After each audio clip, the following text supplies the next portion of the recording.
Ya, lantas seperti apa perkembangan kasus penganiayaan oleh anak pejabat pajak ini sudah terhubung dengan kami, rekan Cindy Layan dari kantor Ditjen Pajak.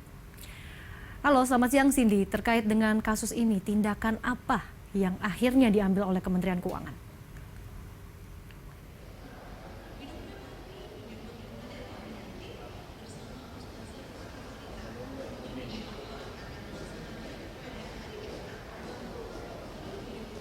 Ya, baik Ellen.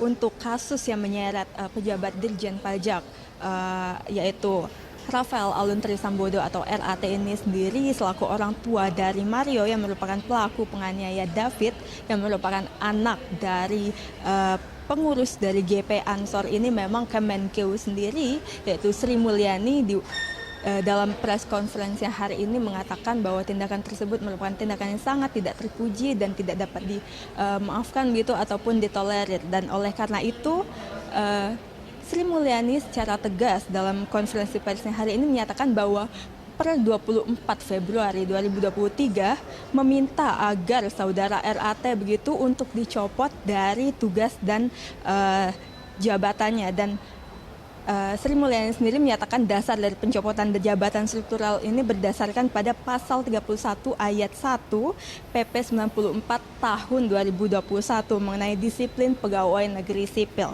Dan di mana meskipun demikian, Wamenkeu sendiri menjelaskan bahwa pencopotan jabatan ini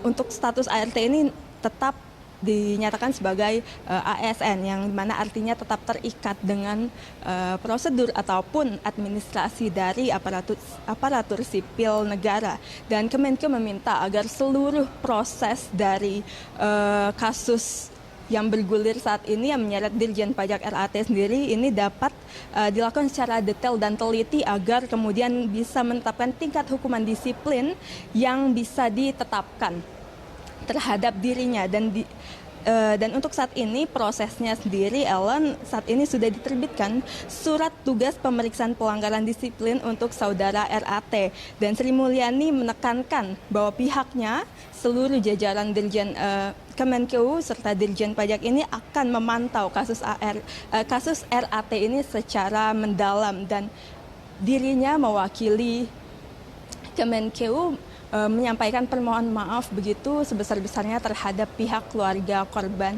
David yang mengalami penganiayaan hingga mengalami kondisi yang kritis di ICU. Begitu, Ellen. Iya, Cindy. Kemudian apakah juga ada pernyataan untuk kedepannya apa saja yang akan menjadi antisipasi Kementerian Keuangan dalam mencegah adanya flexing ataupun pamer harta di kawasan DJP seperti ini? Ya, terkait dengan antisipasi ke depannya begitu, Sri Mulyani menekankan bahwa pihaknya akan meningkatkan 3 layer pertahanan. Yang mana pertama itu terkait dengan manajemen pimpinan unit dari berbagai unit-unit yang ada di Kemenkeu termasuk dengan Dirjen Pajak sendiri. Kemudian yang kedua adalah pada kepatuhan internal yang ada di masing-masing untuk melaksanakan disiplin dan peraturan begitu terkait dengan pencegahan awal agar dapat semakin diperkuat. Dan yang terakhir juga terkait dengan peranan sektor Kementerian Keuangan yang memiliki struktur dan kelengkapan begitu dalam pengurusannya. Dan 3 hal ini Sri Mulyani mengatakan untuk memperketat begitu agar dapat kembali meningkatkan begitu kepercayaan masyarakat terhadap reputasi dari Kemenkeu sendiri yang secara tidak langsung begitu turut tercoreng akibat dari kasus yang menyeret Dirjen Pajak, pejabat Dirjen Pajak RAT ini.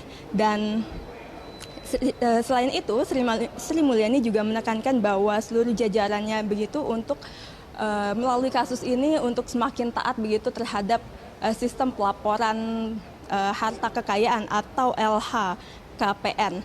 Namun untuk para pegawai dari Kementerian Keuangan yang tidak tergolong dalam pejabat negara ini tetap wajib melaporkan LHK-nya yang nanti akan dilaporkan dan diteliti oleh Inspektorat Jenderal Keuangan.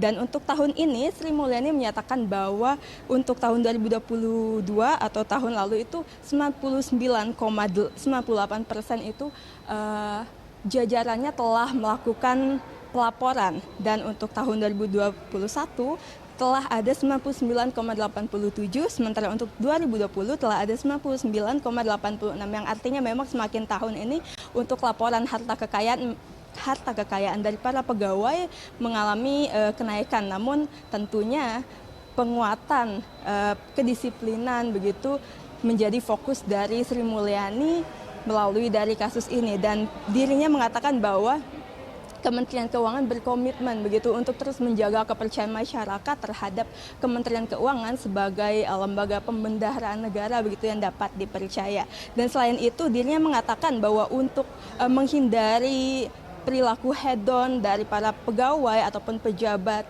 Kementerian Keuangan maupun Dirjen Pajak begitu, dirinya meminta masyarakat untuk turut berperan aktif dalam menyampaikan pelaporan melalui headline yang telah disiapkan, yaitu hotline 134 atau melalui situs wizkemenq.go.id, yang mana ini merupakan sistem yang diterapkan begitu agar masyarakat juga dapat turut melaporkan dan berpartisipasi guna menghindari para pejabat-pejabat begitu yang menggunakan jabatannya ataupun harta kekayaannya secara tidak bijaksana begitu. Demikian, Ellen.